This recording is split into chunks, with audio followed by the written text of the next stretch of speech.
children go see her. Why won't you let me go? Daddy, just once let me go play with her. She's so pretty and shiny. Didn't you make her just for me? Daddy, she can make balloons. Have you seen her make balloons?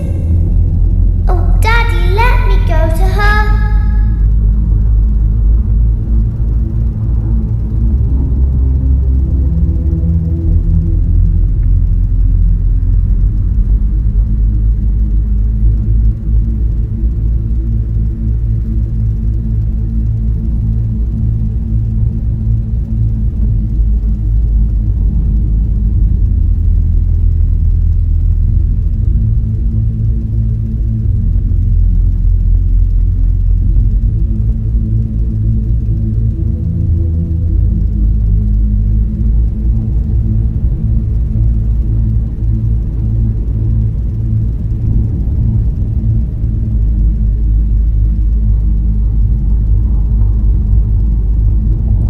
Watching.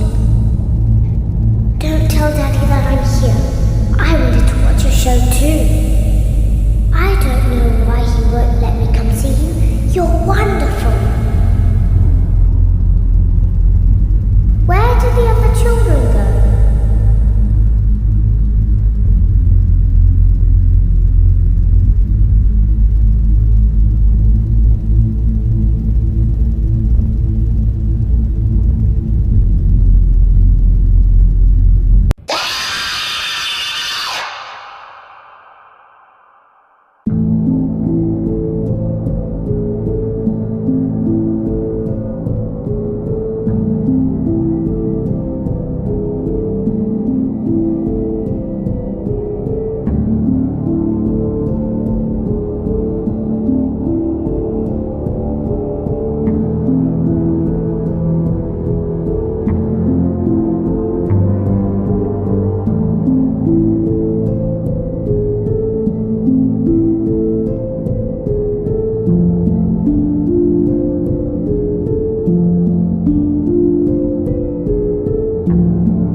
Other children is also kind of awkward phrasing, right?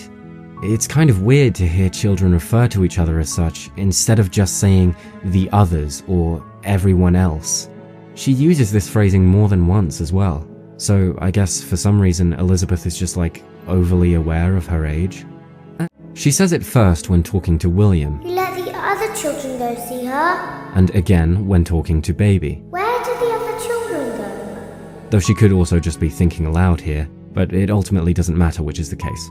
The point is, this kind of phrasing isn't something she only uses in front of William. For some reason, it's been instilled into her that she should be acutely aware of her age and of those around her. Never really understood the interpretation that Elizabeth is a spoiled child, aside from it being a really bad pun. She isn't really asking for a lot, all things considered. And it's clear she doesn't look down on her father, she reveres him, and maybe even slightly fears him.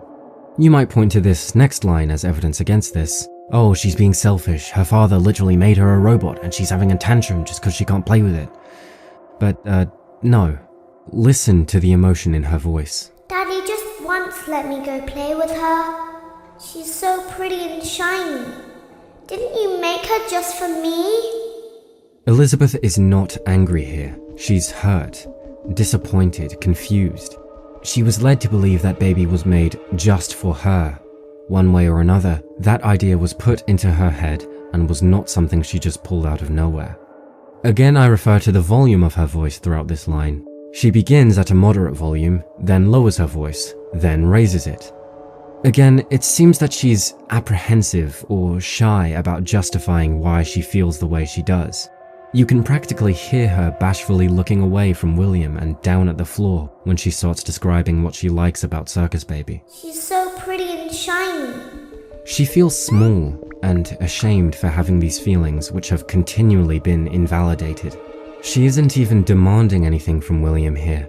Her language and tone of voice are more in line with someone who's trying to negotiate, and it's a desperate attempt at that. Just once let me go play with her. Just once let me go play with her. With emphasis on once, because she's willing to settle for the bare minimum at this point. That's surprise in her voice, not just excitement. She can make balloons!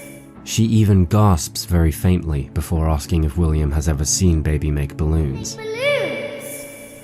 Have you seen her make balloons? It's a mix of excitement and dejection, and when William doesn't relent, she gets even more disappointed and exasperated. Oh, Daddy, let me go to her! Shows us that William was stone cold towards Elizabeth this whole time, never once acknowledging her and simply letting her talk at a brick wall. Not once were any of her questions answered with anything but silence. An interesting detail is that she's no longer just asking to see Baby here. It's phrased as a demand, which you might think supports the idea that she's a spoiled child, but she's still respecting her father's authority while demanding to see Baby.